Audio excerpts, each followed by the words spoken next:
Or a coffee party. Coffee. Yeah, whatever makes you feel good. You can even have it on a chilly morning like this with a café con leche. There you are. Yes. You knew I had to get that in there somewhere. And so you could sit down and grab your café con leche and enjoy some today. That's right, exactly. And then, later in the show, Xavier and I will have a finance topic. Oh, really? Okay. Exactly, yeah, through this one, honey. That's beautiful. Xavier, he says that, and then so much finance wisdom comes out of his brain. Well, it's not wisdom. It's just, Pickings, what I hear, 2 cents, what I think about. Maybe 3 cents on a good day. You did Xavier's 3 cents. Well, that's better than recent. The market's down so much. 3 cents, I'll take it. Yeah, exactly. Yeah, I mean, especially on a day like today, plus 3 cents is probably the best you can do. That's right. When the market takes a little tumble. But, maybe we'll cover that. Then Yeah. a couple things.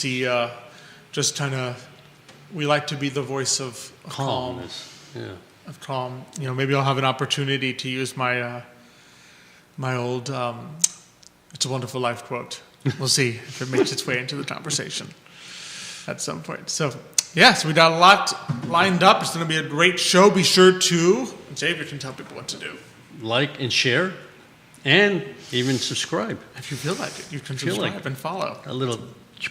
Yep, the little button.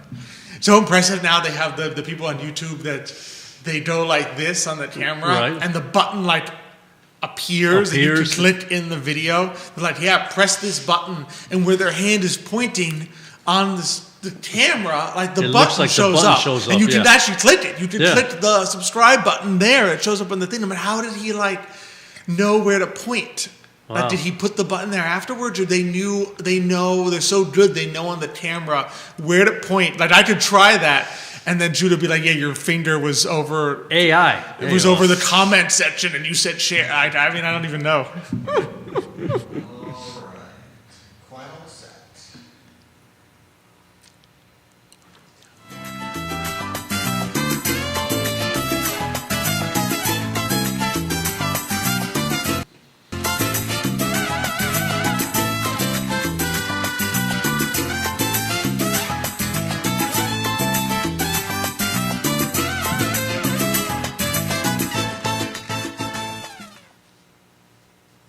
Good morning, everyone, and welcome to Today y Mañana. I'm Alex. This is Xavier. We're very excited to have you joining us on a little bit of a drizzly, cloudy morning here in Charlottesville, Virginia. It's spring. It will become 80 degrees, believe it or not. So hurry up and get your café con leche now, because it's going to get hot. Yeah, exactly.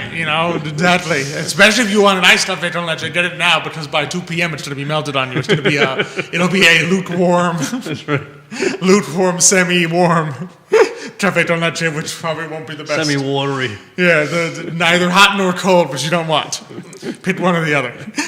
But we've got a great show lined up for everyone this morning. On Today Mañana, we're going to be joined shortly in the show by Renata Miller from Viva La Nash here in Charlottesville. Later, Xavier and I will talk some finance, we'll talk some stock market, we'll talk some economy, we'll talk numerous things. We'll see where the conversation goes. Where the conversation goes, where the questions lead us, where the comments go. So we are open to anything. Already, Nicholas Erpy tuning in this morning. He's fast. You got to hand it to Nicholas. By the way, Erpy. Miller, is that related? Miller?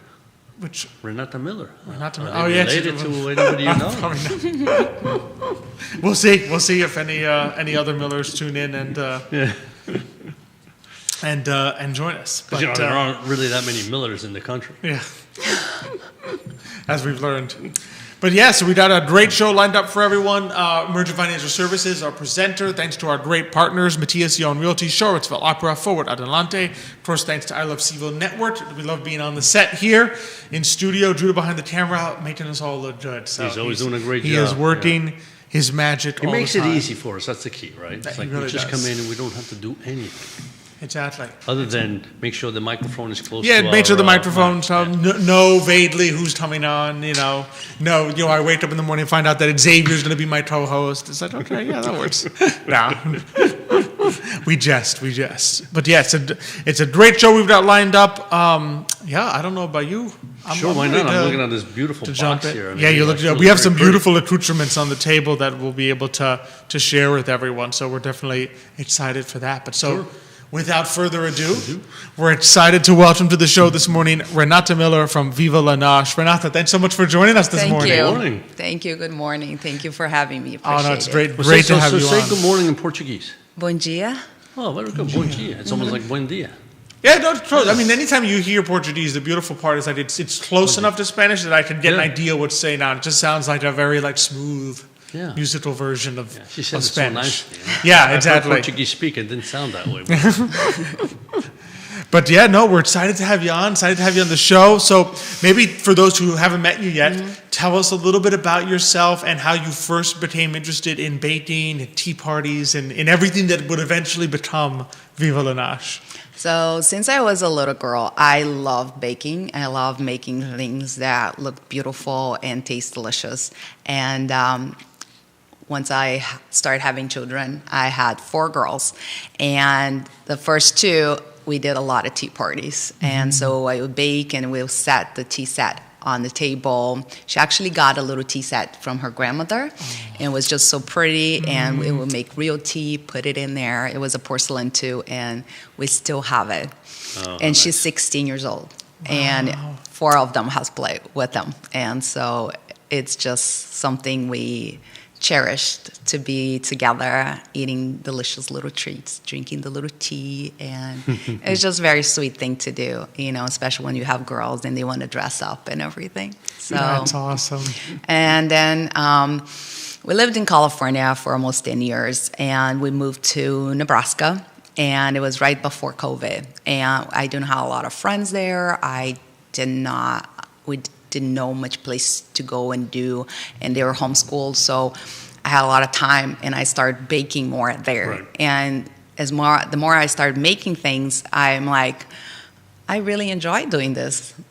Now that my house was quiet, calm, and I had time, and I really put the time to do it, and I'm like, I really want to do this, something with food somewhere at some point. And I just knew I wanted to move to a place where was close to the ocean or close to mountains, because where I grew up in Brazil was that kind of environment, and I really missed that. So we moved from Nebraska to Palmyra. We didn't know anybody here. We didn't have a job here. We just had the hope that it would work out, because it was close enough to the ocean, close enough to the mountains, and to a big city like DC, and they had Trader Joe's and Costco. So, that's the place. Yep, that's key. You mean Nebraska doesn't have Trader Joe's? No, they do have the Trader Joe's and Costco and Whole Foods, but they don't have the mountains and the ocean nearby. So you have to travel a long way. So I feel more at home. Wonderful. And where in California did you live? We lived in 2 places. We lived in CVille and in Mountain View. Okay. The Bay Area. Yeah. Oh, very nice. Yeah. We were neighbors to you down the road from the Bay Area. Yeah. That's wonderful. That's wonderful. So how did you? So you had this love of baking. You had your kids. You came here to Charlottesville. And then when did you decide to turn that into Viva La Noche? So when we came here, as I said, we didn't have a job. My husband didn't have a job. I didn't have a job. We just moved here. And so the farmers market started in April in the Palmyra farmers market. So I'm like, I'm going to go there. And I'm going to buy a tent on Amazon and get a table, and we'll bring my things there and see how it goes. And so that's how it went. And I started there with a few baked goods. I had the biscotti, some macarons, and some things. And then I started coming up every weekend, and people really enjoyed. And I thought, where do I gonna go from here? And I didn't have a name for my business then. I had Miller Treats, and but I had saved that name Viva La Noche back when we were in Omaha. I looked for a place. I wanted something celebrating food, celebrating delicious food, and everything was taken online for a name, for the domain name. And I look at Google and say, what's another name for food? And they give me a list, and nosh was something they use in Europe, in UK, for something that indulge yourself, that it's really delicious. So I'm like, Viva La Noche, that sounds good enough. Sounds nice. So I bought that domain name when we were in Nebraska. And then when it came to So the Flaviana Farmers Market, somebody, so I'm like, I gotta have some other name besides Miller Treats. I'm like, oh, that name back there in Nebraska, I could use that name. So that's how I started. Oh, let's go with Ville Noche. That sounds have a ring to it. Very nice. And so I created Ville Noche, creating sweet memories, because the idea is that these sweet treats will turn out to be amazing moments that you had shared with your friends and families, and it will forever be in your memory, just like my tea parties with my children is still with me and with them. So, and I think we need more of spending time together on the time that we live now. And so I'm baking so other people don't have, because it's a lot of work. Yeah. Apart from the cleaning part. Yep. And then make sure it turn out well. Even when you have a recipe with everything's there, it still so many things can go wrong. And to get it right every time, it's hard and can be frustrating. So I'm taking away all of that frustration and that time, and you can focus only on spending time. And it's true. And this is something nice about little treats, right? And especially when you have family or friends around. Everybody can everybody can eat a little something, and you don't have to be sitting there cutting cakes or whatever. It's just, it's like, well, let me try that, let me try this, and then you can sip a little tea also. Absolutely. I got some people tuning in. We got Bill McChesney tuning into the show this morning. We have the wonderful Monica Miller tuning into the show this morning. Thank you so much for watching. We one of our favorite viewers. Absolutely. To be sure. That's why I asked if there was relation. Well, there we go. But, so that's fantastic. And so maybe you mentioned these little sweet treats, and maybe tell us a little bit about, so what are the different things you make? So I create, I bake these biscottis that are actually, I say they're not authentic because they're made with olive oil. So they are soft enough that you can actually bite them. Yes. Okay. Oh, you don't have to soak them in things. You don't have to soak them, and you won't break your teeth if you try. And and they're still hold enough that you can dip on tea or coffee, prefer that way. But they're just delicious. I make two kinds. One is almond with chocolate and a little bit orange zest. And the other one is, actually I have here to show you, a lemon one. And I I lived in California for almost 10 years. And when you live in California, you get used to taste things that are very fresh, and it's very authentic. And so I have that because I love food. So I rather have something very small that is made with attention and is fresh, with the best ingredients I can possibly find, than having a whole trail of things that are cheaper and doesn't taste as good. So I go for the small and the high quality and the best taste. So I want to eat that. And then I feel safe to feed my children and my friends and in my family. So that's why everything kind of small. Let me show you.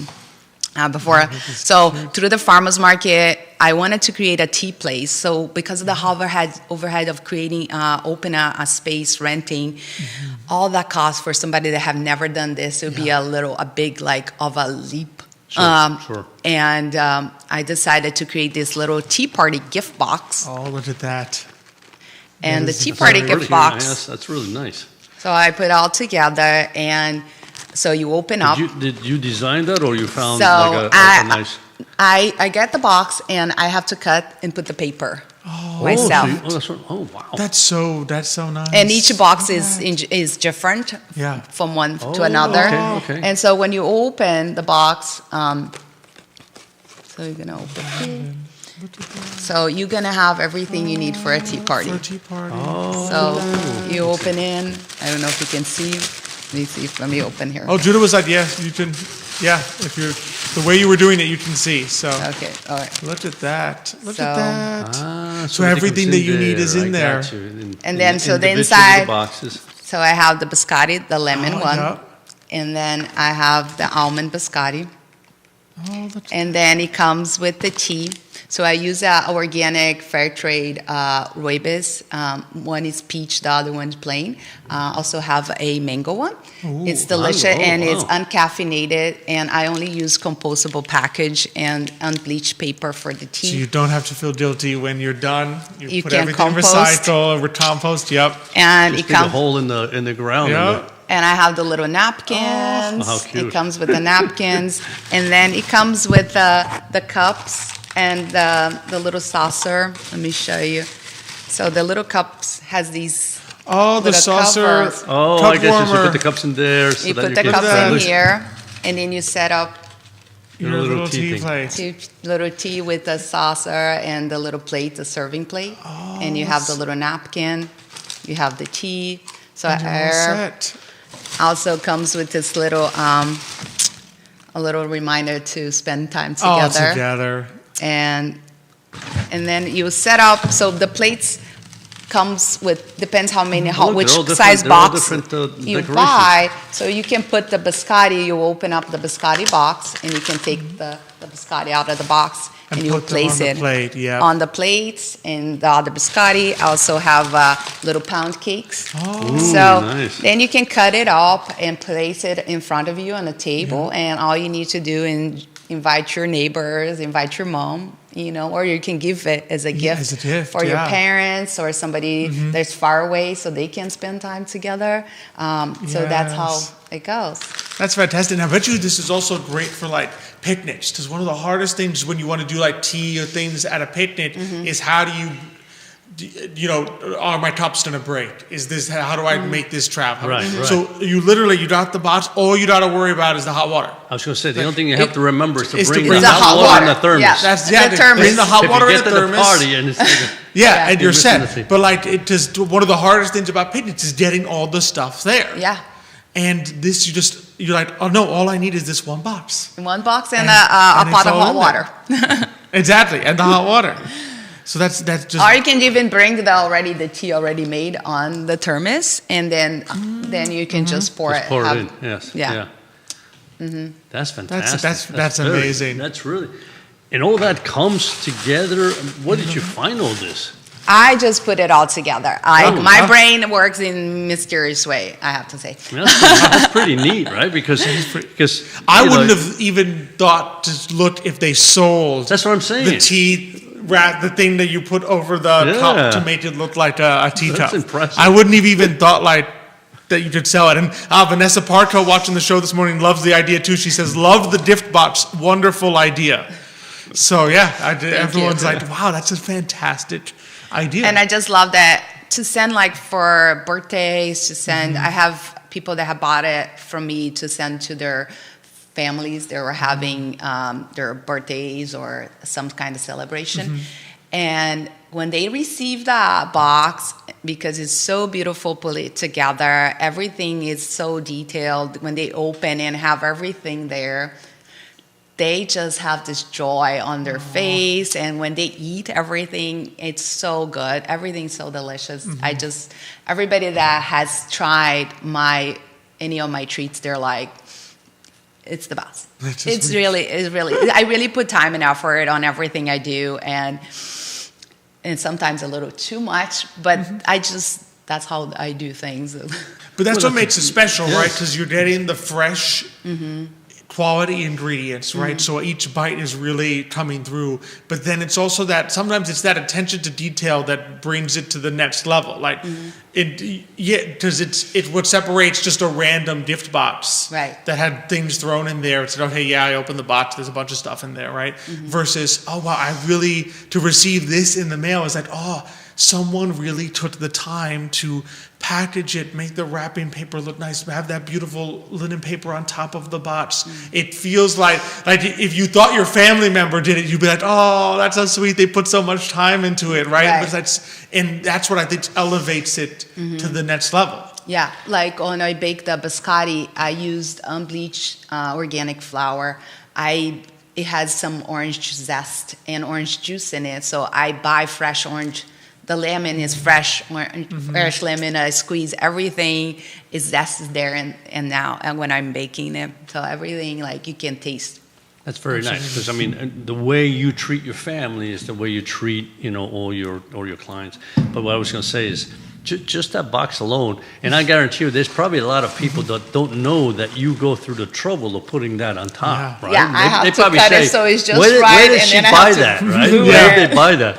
But I know my wife is like, she'd never throw that out. There'd be another box yeah. of That's true. storage where she could put more like something in there. Either That's sewing true. I can think of a things or lot of baking- people that would never get Yeah. rid of the box. I know, and It's like a I'm treasure. one of those box hoarders. I love boxes, and I think it's all coming together. My taste of food, my baking, hobby, and the boxes, because now I can I can use the boxes because I have saved every single box. If they're cute, I'm like, I can use that for something. For something, exactly. And now I really can use them for something. Absolutely. Now, do any of your daughters, have they picked up this tradition that you like of baking or are they not into it yet? The oldest one, she did because they're homeschooled. So when we were in Omaha, every Wednesday she would do a baking something. She actually picked up baking like macaroons. And then later I started baking macaroons, but it was first hers doing it. So this is like some of the macaroons that I make, and I can find sometimes at farmers market. They're very finicky. Everything that can go wrong with the macaroons, they will go wrong. If you mix too much, didn't mix too much. If you bake too close to the thing, not too far, too long. Oh my gosh! And if you don't wait too long, if you wait too long or didn't wait long enough, everything can go wrong. Well, that's what they say, right? About the difference between cooking food and baking. Is baking truly is an exact science. It's a right? 'Cause science. everything has to be exact. And when you're just cooking, it's like, I put a little more salt, a little this, and mix it up. But here, it's got to be right. Otherwise, it didn't grow. It didn't, then whatever it is, it has to happen. Didn't happen right. Right. Exactly. And now that I have been baking so much for so long, I am spoiled because I would not pick a recipe if it's not has the grams on the What does that recipe. sound like? Like I can't bake if there's I just feel like that, a cup yeah. or 2 cups, or it has to be the exact grams because I know that person's serious, because it's so many, the level when you level and how much we put, it totally changes everything. So if you don't have the grams, you're not serious. It really is amazing. I have done some with grams, and one time I was using, the baking soda was in grams, and they had both the grams and the tablespoons, right? And I was doing grams on the recipe, and said, well, just out of curiosity, I'm going to use the tablespoon to put the grams. To put it in and see if it's not even close. It isn't. Yeah. 15 grams is not like 1.5 tablespoons. It was a completely different. Wow. Like I measured it out and I'm like, oh my goodness, if I had used tablespoons, this would have been a different recipe. Yeah. Yes, Yeah. exactly. And even for if I'm going to buy a book, baking or any kind of book, I want to find a word on it, sticker in there, because I know somebody went through The James Beard Award or nothing. I'm getting to that point of this is a bit much, but it's like, because you put so much time and effort in, and after you spend an hour putting this thing together, and at the end when you finally finish the product, that you had to wait for another hour to bake, and then it's not what Right. you expect, No, exactly. and disappointing. Exactly. Yeah. And there's the ingredients and your time and the mess, and then I'm like, there's a lot of the time the recipes is not even your fault. It's somewhere in the process didn't have hey, pay attention to this step. Yeah. You have this step is very important. So yeah.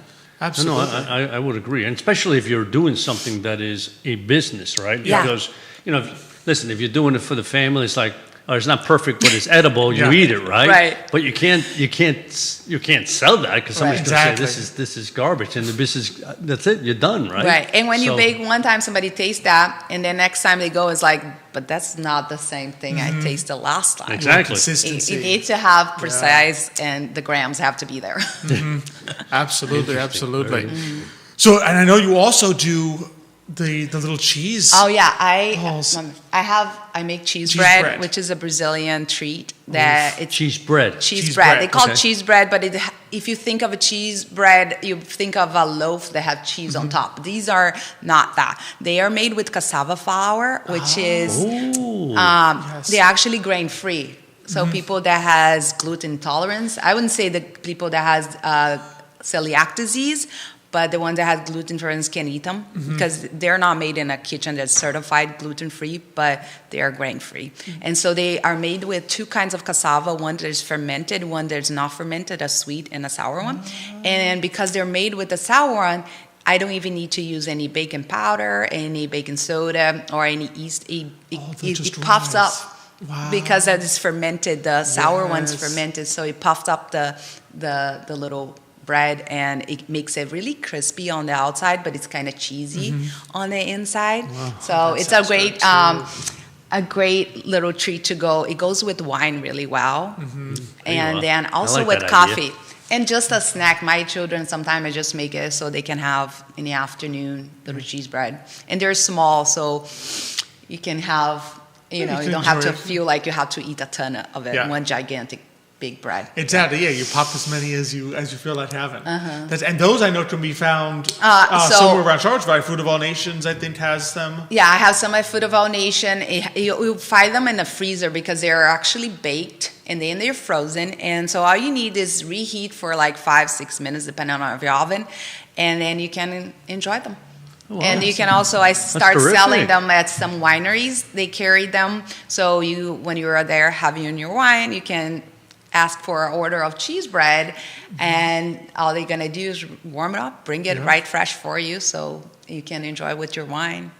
So when you go to Trader Joe's, it'll say Vive la Nage? Food of All Nations. Food of All Nations. Yeah. Okay. And then right now, actually, I'm working on creating a package so I can sell like Food Lion, other places. So one day. I'm working right now. When we have Renata on next year, it'll be Trader Joe's. And more. And more.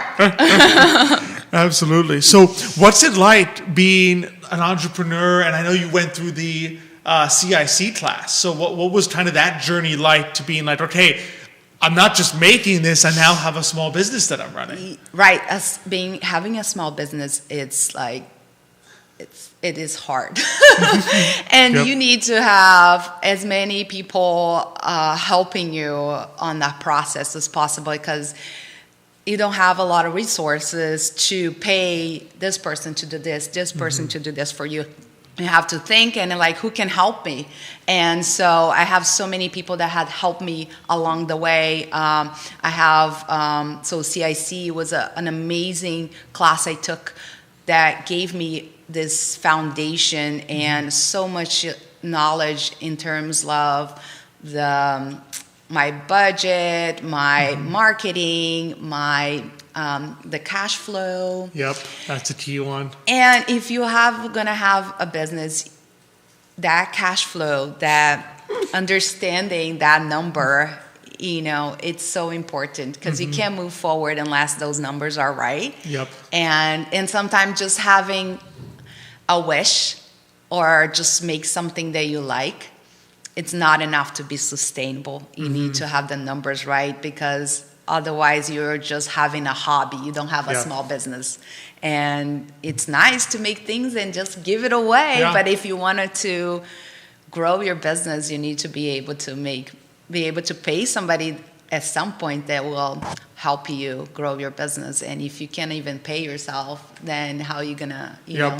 And then our whole idea, because I'm a stay-at-home mom, sort of, I want to create this business that allow other moms to join me at some point, the ones that, have a part-time job, that they can come, help bake, and then we'll distribute the things, and they can spend time with their family. And then we will totally understand if you're sick, your child's sick, I'm a mom, my children get sick. And this is a place where you can come to work and we'll support each other through sick and health, Yep. So that's also my business my intention is to create a place for moms to come and support one another to raise their family. Because everything I do, all the money I make, it goes to pay for my children things. So if they want to do guitar, if they do gymnastics, if they do karate, those things they do, I help pay for it. And I want to have that resources to help let them grow and nourish their dreams and Their creativity. Their creativity, dreams, exactly. yeah. Very nice. That's awesome. And now, did you? Because I think what I love to tell people sometimes is that I think a lot of people might look at CIC Workshop and say, "All right, I need to be like starting from scratch." But now, you already existed as a business before you took the class. So, I thought that was best if doing the CIC Yeah. with already something happening, because Yeah. now it's like, oh yes, I can use this for this, and I can use this for this, and they have other resources that they have a financial what do they call it? management program, the FMP, financial management. Financial Yes. management. And so I have a person that sits with me, and we go through my numbers, and now she can see I'm doing this for a whole 2 years, and she can see my numbers, and she can help me to improve this or improve that, Exactly. changing this or that. And that is so helpful, especially for a small business that, this, like most of the small business people, they have a second job. They do something else. They can, sometimes you can't just focus on one thing. Exactly. Well, and it's so many hats, right? I mean, you could be an expert at what you make in the small business, right? You could be expert at baking. You could be an expert at, I don't know, taking photography and so forth. But that doesn't also make you an expert in accounting Exactly. and banking and loans, right? So it's just, you need those resources because you can't possibly no one's going to go to get a degree in accounting so that they can then go back to their small business. Yes, so I do the baking, and I get my husband, he needs me to do better on my tracking all his expenses because he does our taxes, so he has to do, like, I need those numbers, I need those things. So he, thank God, helped me, because one person cannot do by itself. And so, like, even my daughters, sometimes they come and help me put the labels on my boxes. So I created every single label and I thought about the box, the labels, and on Christmas time or different holidays, I decorate the box in different ways, different colors and things. So there you got expenses on the labor, you got labor expenses, all these things. So you got to log in. And then, when you do your own business, you don't think about that, right? At Right. first, you start. It's like, I love to bake. I want to put all this together. And you do it, and somebody says, "Well, how much does that cost you?" Well, I don't know. Did anybody Well, that's work that for you? break-even cash flow class. It's Exactly. like, what did this Cash flow. actually cost you? Yeah. and finding, like, all that overhead that you have, like the website that you didn't think about, the insurance that you think about, like all the delivery time, the gas. Exactly. All those things adds up. At the end, they're like, whoa. I have to have $1,000 just to start the business, like the LLC, all the other license that you have to add it there. And so you're not thinking about that when you're creating a biscotti. Now, how much of that's going to go inside of the box? Exactly. And then some people are like, oh, but that's so expensive. But yeah, it is and it isn't, in a sense, because you have to think of the labor that goes, the time, and all these other things that you have to have, the insurance. And if you have a store, the rent that's going to go in there, the insurance for the place, it just adds up. And so I teach small business for homeschoolers, teenagers, and I talk about that. Yep, that's so key. And then I feel like everybody should start one business in their life at some point, so then you can appreciate and understand what goes behind a business, all the other things you see, and all that cost and all the effort and time that a lot of the times, sometimes you can't quantify. And so you try as much as you can, but you're gonna end up doing more, just like you would do if you have a job. Sometimes you put more time there that you get paid for it. Exactly. No, it's so key. You work really hard, but you have that beauty of you're deciding what to provide, and then you have the flexibility. Exactly. To do it as you want to do it. Yeah, you have the flexibility. Like yesterday, because my girls are in spring breaks, we went to Maymont in Richmond. Yes. Oh, yes. Beautiful park. Yeah, beautiful. It is so beautiful. They even have goats there. You can feed the goats. And it's like you're paying to feed these goats. You go like get quarters, put it in a little machine, and then they get a little handful of food, and they're just so happy to put their little hands there and have the goats eat from the hands. It's just something special about that. Exactly. But see, it's that's the beauty of small business, right? Of owning your own business. Exactly. You can still have that time with your family. Exactly. Even though you know you don't have to work really hard. Yes. Yeah. All the rest of the time. And then you're there to, like, my daughters, they do karate. I get to take them there. I get to watch them, and just have those little times to take them to the park. They need to play. They need to have fresh air. And, when you are gone all day, you barely see them. Exactly. And then we can cook together. We can eat better as well. Yeah. Exactly. That's what it's about, yeah. That's what it's about. Well, Renata, this has been an absolute pleasure. Absolutely, It's been so much fun having you on. Before we let you go, where can people find you? So you can find me at vivellanache.com, www.vivellanache.com, or also selling the biscottis. I sell at the Food of All Nations, and I just started selling them at the Virginia shop. Oh, Barracks. Very nice. Very nice. And the Mickey Tavern. I want to say Mickey Tavern. Okay. Mickey Tavern. I've said Mickey like too many times. Yep. So, those are and also at Palmyra at Art Emporio. Oh, yep. Next to the Food Lion there. I sell that as well. And I'm probably going to be coming up to on Saturday for X for the farmers market. Oh, okay. Wonderful. Okay. I'm trying to make that happen. Okay, so people can look forward hopefully one day soon seeing you there. Soon I try, and because I teach yoga too. And so I teach at Lake Monticello and Fluvina library now, so I'm busy. Well, we're glad in your business you came to visit us this morning. Thank you some so time much. out of your day to come see us. I appreciate that. Yeah, I appreciate both of you. Thank you for having me and let me show my goodies here. Oh, you're very welcome. Thanks so much for coming on. Yeah, it's been great. Thank you. All right, so as we go ahead and swap here. Yeah, that was always kind of enjoyable. pretty interesting, right? I mean, how that. All that she puts together. Exactly. It's really, really amazing. Very creative, very creative. I have to admit, very much so. That's I always talk about that. There are some people who just have that creative side of their brain work so well, right? And that's why when we talk about small businesses, that's why sometimes what you need is a situation where you need some help for the other side of the brain, where it's all the numbers and all the calculations, et cetera. Exactly. Because you have that creativity where you know what you're doing, but you forget that if you run a small business, the other side is also very important. Yeah, there's so many pieces that come into play. You can't just let it go. Yeah. So it's very good. No, it's really, and it's also a testament, obviously, to the hard work she puts in, but also like you really appreciate those workshops. Yes. That CIC puts up I really encourage people because to remind them that you can be an established business, that you can be a business that's already in business and they'll help you learn. That's right. What are you doing right? What are you doing wrong? What could help you? Are you sustainable? How can you become sustainable? How can you grow?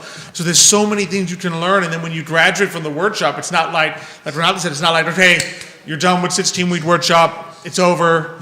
See ya. Exactly. In 30 years, right? There's a financial management program. There's all these other resources you can then connect to help you keep growing. So that's fantastic. It's a great way to network too, right? Because more and more people now learned about your business. And if I remember well, one of the nice things, because I guess they have like a round table, right? You learn from other people. It's like, well, here's what I did. I did this wrong. It's like, oh, okay, I was thinking about doing that. So, what should I do to make sure that I don't make that mistake, right? So exactly. That's good. Yeah. So key.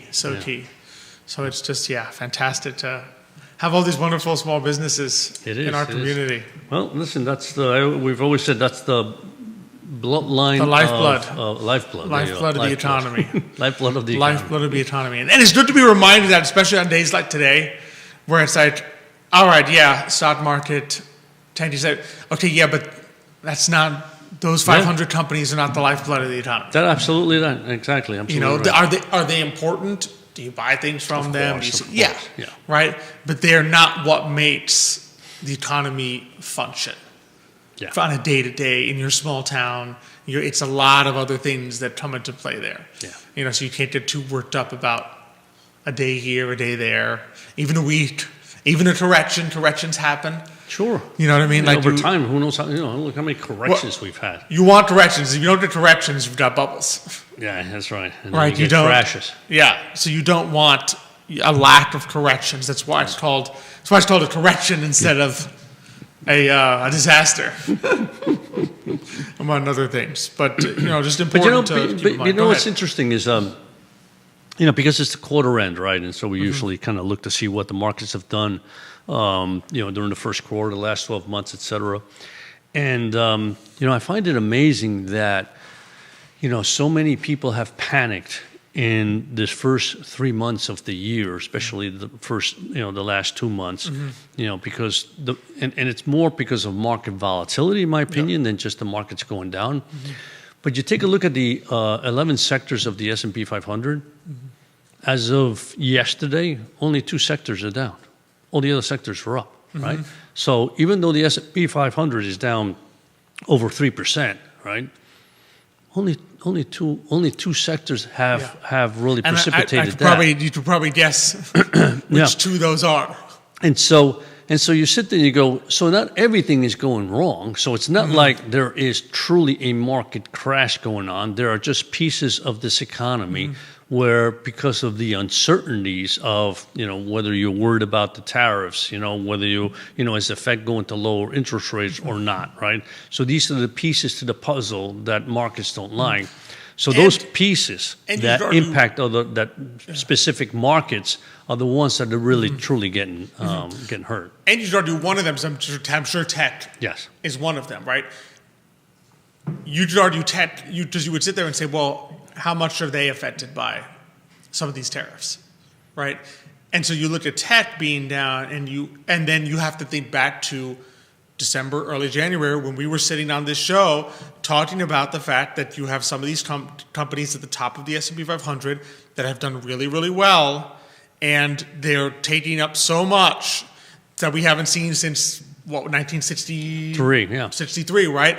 And that it's hard to sustain that growth. But as you would look at some of these, and you looked at something like NVIDIA and said, well, it's not like NVIDIA, we put tariffs on Canada, and said NVIDIA said, oh no, I can no longer function without Canada. Yeah, right? Exactly. No, it's because NVIDIA was a little high, probably a little overpriced.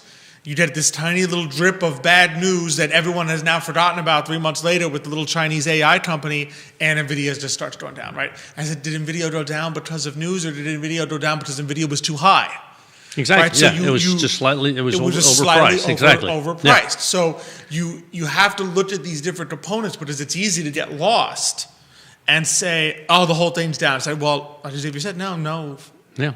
The whole thing's not It's down. like you said, there are healthy corrections. And some of these companies, they needed that, right? They needed these corrections because they literally can't continue to grow at the pace that they've been growing over the last 5 years, and therefore their markets aren't going to go up in the same rate. So exactly. We said this before, 2022's down year, right? 2022, the market went down. And we were talking that year, right? You had some of these large companies at 80 times price earnings ratios, right? And you sit there and say, price earnings ratio is basically what price earnings ratio was telling you is the price of the stock relative to the share of the earnings of that company that you get. And you sit there and say, well, wait a second, if this stock is at 80 price earnings ratio, then that means that if I buy this one share and the price doesn't change, let's say the price stays the same, it's going to take me 80 years of these current earnings to get my money back. Right. Do you think about it? It's absurd on its face, right? And so what happens is they corrected in 2022, among other reasons, inflation and so forth, right? But sometimes the correction is necessary because you just look at the valuation and say, this doesn't make sense. This company doesn't make enough money to justify this hype, right? And then what happens is post-correction, then you find out, was this company legitimate or was this company all hype? Right, so, and you have to think back to your MySpaces and guys out of the dot-com bubble that once they corrected, they never came back. But you can think of Amazon. which corrected big time in this dot-com bubble. Yeah. But it's still around. Yeah. Because it actually did make money. So you need to weather these things, and what you don't want to be doing is saying, I don't want to be in the stock market at all because the world is ending. You know, you got to think about, the stock market is like any other market. It's called supply and demand, right? I mean, it's just like we always talk about the real estate market being supply and demand. In other words, if there's 2 houses and there's, 15 people that want to buy those 2 houses, guess what? That price is going to continue to go up until it hits that point. Well, it's the same thing. A company has a certain amount of shares outstanding. It's not like all of a sudden that's like, we got all these people let's just create more shares. No, I mean, not that a company can't, but the point is, at any given day, those are the shares. So guess what? And the only way you're going to buy those shares is if somebody else is willing to sell it to you. And sooner or later, someone says, yeah, I'm willing to sell it to you, but it's going to be 10 higher than what it was yesterday. And somebody says, yeah, I'll take it anyway. Boom. So that's how markets, and therefore that's why they explode. That's why they grow so much. And as we all know, I mean, there was just an enormous amount of quote unquote, free money or cheap money, let's call it that way, because interest rates got so low at some point in time, right, that money money went where? It just went right back into the stock market, right? And I think that was also a little bit of a bubble there. And I mean, the sector that also didn't do well was consumer discretionary, right? So again, what does the consumer do when things get a little tight, right? They started going out, right? Exactly. So, well, and we kind of saw this, right? Because you're talking about 2022, high inflation, 2023, high inflation, 2024, moderate to high inflation, right? At a certain point, right, we were sitting there saying, all right, consumer spending which is 70% of the economy, it's held up. But when we started to hit record credit card highs last year, you're like, okay, how much longer can it hold up? At what point does the consumer finally say, I can't buy this anymore? I'm not going to buy it. Or the credit company says, or the credit card company says, you no longer have any credit. It's not like the government says, you no longer have any funds to borrow. You no longer have any funds to do this, right? You have run out of places to obtain funds to buy more, right? And the first thing you cut, you don't cut consumer staples, because that's why it's called staples, right? First thing you cut is anything that falls into that discretionary category. I'm not going to do it, right? And you start to see that weakness come in. Exactly, yeah. So you need to be prepared for those things to happen. And again, I mean, maybe you could speak to, because obviously, look, if all the tariffs we're talking about continue, that's a reshaping of the economy as we have seen it, right? And you were talking to some of our clients the other day about the lag effect. Like, okay, let's say you put a bunch of tariffs on car companies and they do want to move back to the U.S. That doesn't happen overnight. In 5 weeks. Right, exactly. Right? So you have to have that period where, okay, yeah, those other guys are now expensive. Those imported parts are expensive now. But the new factories haven't moved here yet. So there's kind of that interim period that even if something may work out in the end, there's going to be a rough period in between. Yeah, and I guess there's 2 parts of the tariffs, right? And again, I mean, I think I would say that part of what this administration is doing is trying to level the playing field a little bit. I mean, it's also, I think, a negotiation. But in either case, I think more than negotiation, I think we've got to the point where it's like, I don't just want to negotiate, because if we're still exporting our jobs, that's not a long-term plan, right? And so we need to insert a certain amount of pain where the companies say it is no longer worth it to us to build factories outside of the U.S. We might as well build them here, right, and employ people here, and that's the trajectory that you really want, right? And I think that requires a lot of pain, both on those companies that are exporting our manufacturing, right? And of course, it's going to hurt a little bit, on our end, because things are going to cost a little more. Because when you think about it, the reason you do trade is because the assumption is somebody has a resource that you don't have, right? And you have a resource that they don't have, and you're willing to exchange that, right? The classic one I like to use is olive oil, right? There you are. It makes more sense for us to buy olive oil from Italy than it does for us to attempt to grow olives in a climate that is not as suitable to growing olives as Italy. So Italy has a cheap resource, olives, right? We have other things, right? You do the trade. You say, yeah, I will import your olives Exactly. because it makes more sense. You have a comparative advantage in olives that I do not have. You might even have an absolute advantage in olives, right, that I don't have, right? But to your point, what the cheap good that we're talking about when you think of places like China, where you think of sweatshops where you get your clothing, right? Labor. The cheap good is labor. Labor, yeah. And so you sit there and say, is that the cheap good that I want to be doing this deal with? Yeah, yeah, and so I think from that perspective, you sit there and go, is that really the right thing to do? Mm-hmm. And at this point, you look at your own country and say, what is it that we create? What is it that we manufacture in this country, right? And why can't we? And I think the advantage that we now have is certainly robotics and AI will eventually take over some of the routine, some of the the labor, repetition that people do. I mean, just screw that in, and in all day you're just doing the same repetition, right? You go home at 5 o'clock, come back next day. Well, a robot's going to do that all day long, right? And so when you think about it, it's going to take some time, as you mentioned, but I think the idea is to bring those manufacturing jobs here, and it doesn't mean that all of a sudden we're going to have people, doing what the guys... No, you're probably looking at skilled labor. Skilled labor, right? And that's the whole goal, right? Yeah. So I think the tariffs are there, in my opinion, this time around, not so much for negotiation, but because to actually change because some. We need to change the trajectory of the economy in this country, whereby we begin to produce things that we import. That's like there's no reason we can't produce that, right? Or create that. So I think it's going to take time. It's going to be a little painful. There may well be an adjustment period that people need to be prepared so for. the point is, it's like, when do we want to do this? The point is, if you're going to do it now, right? You're going to have a very difficult year, right? And then the next year it's going to get better. And before you know it, by the third year, you're booming, right? And that's the whole goal. If you keep waiting and waiting and waiting, you're going to get to a point where there's no return. Yep. All of a sudden, the rest of the world will be the greatest economy in the world, and you're sitting here again saying, there's nothing we can do. Well, I remember thinking back to original economics, right? You as the major, when you have that kind of trade imbalance, right, where you have the major import and the major export, right? And in this case, labor is what the major export is exporting, right? Especially in the case of Chinese goods, right?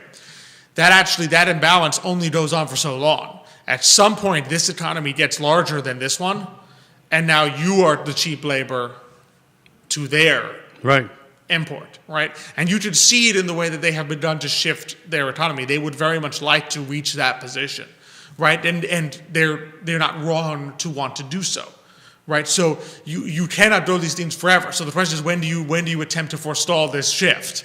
Do you attempt to forestall it when you're still in a position where you are the major importer, or do you attempt to forestall it when it's too late and you are now the cheap labor? And I mean, even things that, at least for me, it's just common sense, but I remember reading an article where there's a certain amount of military equipment that is being created outside of the U.S., and you sit there, why? I mean, if you're creating something that is really for the use for your protection, you're literally giving other countries the ability to say, oh, so that's what they're doing. It just doesn't make any sense to me. So it's like, that should stay here, right? Well, there have been some scandals. It was, this might have been 4 or 5 years ago, where they found that there was tracking and spyware in chips that a Chinese company had produced for the military. Yeah. I said, well, is that really shocking? Exactly. And I said, oh my goodness, how did they do this to us? I said, well, why wouldn't they do that to you? That's you another outsourced industry, it to right? them. The chip industry, right? It's like, why is that being created outside of this country at this point, right? I mean, we can create chips here, and we should, because you don't know what are they putting into these chips. You don't really know, right? Exactly. So it's just but I think there's an adjustment period. Yeah, there is. I mean, and again, we're going to see it. But it's interesting is that if you have, think about it, if in this year has shown it more than in previous years. But if you have truly a blended portfolio and a diversified portfolio, like I said, I mean, there are some funds. Those funds are up this year. I mean, like some high dividend paying funds, they're positive as of yesterday. That's very good, right? I mean, there's nothing wrong with that. Bonds are up big, right? That's your major difference, I think, because I think people are a little worried that you don't have a repeat of 2022. 2022, there was nowhere to hide. I mean, Exactly. floating rate bonds maybe, but like there was essentially nowhere to hide. Yeah. If you were in bonds, your bond portfolio was down. If you were in stocks, your stock portfolio down. If you had a blended, diversified, beautifully diversified portfolio across all the asset classes, all of everything, you were down. Exactly. Right? Yes. That's not what we're looking at this year. What we're looking at is a stock market correction. But unless you're very, very, very young, right, you should have a blended portfolio by this point. If you are, what would you say, anything over 30, you should have some bond component. Exactly. Right? The closer you are to retirement, the more bonds you should have. So if you are very close to retirement, your portfolio should be very protected right now. Because yes, the stocks are dragging that little piece down, but you should be seeing certainly some income protection and some price protection on the bond side of your portfolio. I mean, and that's what I think is a little different. Like a blended portfolio can weather this in a way that 2022 you couldn't hide. Yeah. No, absolutely. Absolutely. I mean, that's true. And I mean, I was, again, going through, some client portfolios, et cetera, because, we get a lot of calls now, right? Because, all they look at is they see the TV, S&P 500, growth stocks are down, everybody panics, and they call, and we look at their portfolios. Yeah, your portfolio's up 3% so far this year. Really? How's up?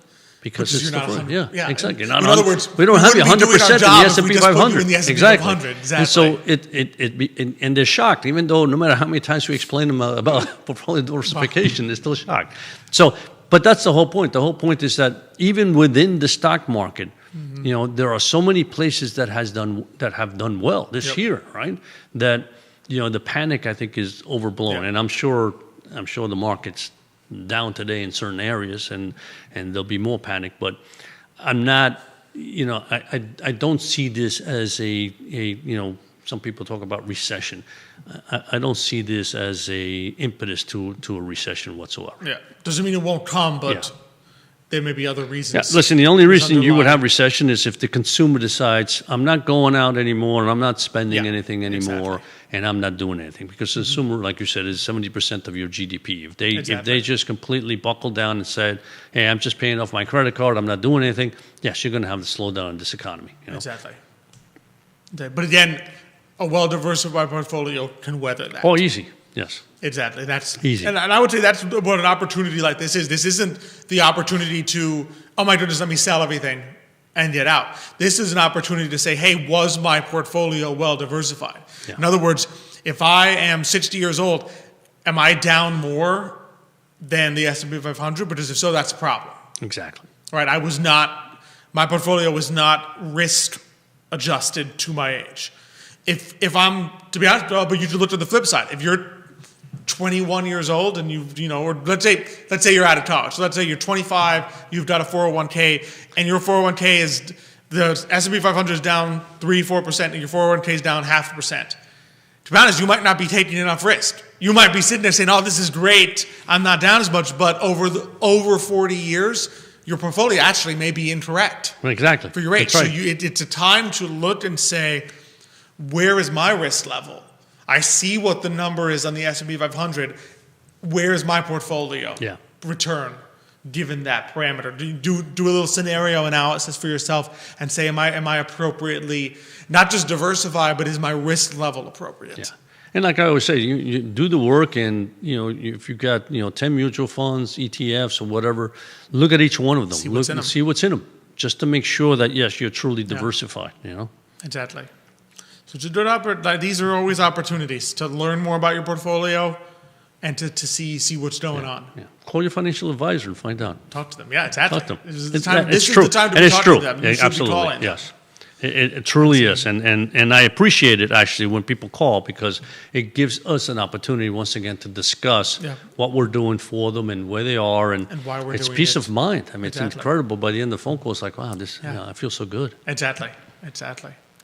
Well, always good. Same here. To have a little reminder. Thanks to everyone watching. Juan Sarmiento watching the show this morning. Thank you for tuning in. The wonderful Keith Smith tuning in this morning. You should always check him out one day after us. That's right. Not difficult. Same time, same place. Today, mañana. Mañana you can watch Real Talk with Keith Smith. That's right. I always appreciate him tuning in. And definitely thanks to everyone who who watched the show this morning. Be sure to check out vivalenache.com. Be sure to check out civille.org if you're interested in those. Yeah, if you're a small business, I mean, you really should just check them out. Because I'm pretty sure they're set, and obviously the January cohort is well underway.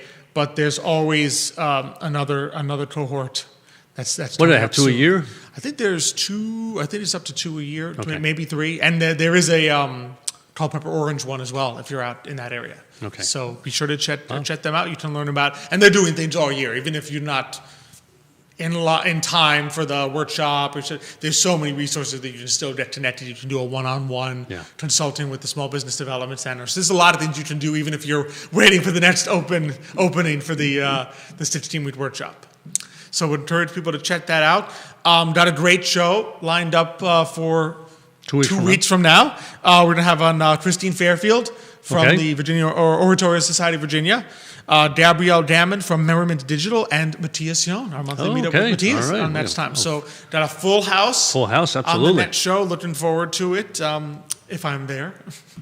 If not, I will be welcoming a little one. So I was going to say, hopefully not for your sake. Hopefully for my sake, I'm not. Yeah, then she'll be a little late in 2 weeks. Oh, should I say for Elizabeth's sake? For Elizabeth's sake. For you, you know. Yeah, for me, yeah. For Elizabeth's sake, hopefully we're. You just get nervous, but I just get nervous. Elizabeth's got to do all the work. That's my job as to be nervous. Impending father is to be anxious. So that's my job there. And always good to be on the show with you. Always good to have Judah behind the camera, working his magic. Love being on the I Love CVille Network set. Thanks to our presenter, Emergent Financial Services, and our great partners, Matthias Yohn Realty, Charlottesville Opera, Forward Adelante. Thank to all of you who tuned in this today. Have a great, hopefully spring is here with some sun and everything, but enjoy the rest of your day. Have a wonderful weekend. We look forward to seeing you next time. But until then, as we like to close it out, hasta mañana.